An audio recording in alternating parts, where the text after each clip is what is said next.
දරුවෝ කැමතිනේ තමන්ගේ හැඟීම් ප්‍රකාශනයට කැමති.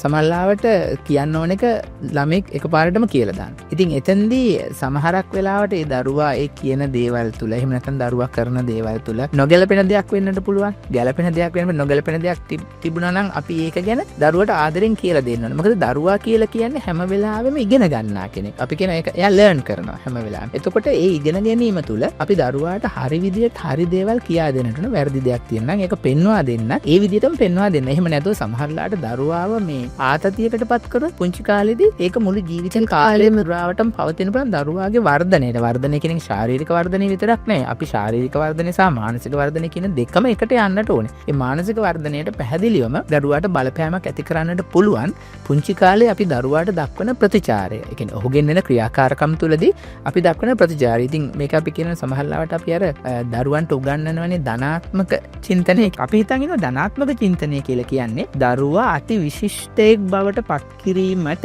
ඒ ඉලක්කය පෙන්නලා ඒ ඔස්සේම ගමන් කිරීම කියලා. නමුත් අපි මෙහෙම හිතුවොත් අපි හිතමු සාමාන්‍ය පෙළ විභාගය ගත්තා. ඒ 9ක් බලාපොරොත්තු වෙනවා. එහෙම නැත්නම් උසස් පෙළ ඒ අකුරු 3ක් බලාපොරොත්තු වෙනවා. හදිසියවත් දරුවෙකුට ඒක ගන්න බැරි වුණොත් මොකද වෙන්නේ?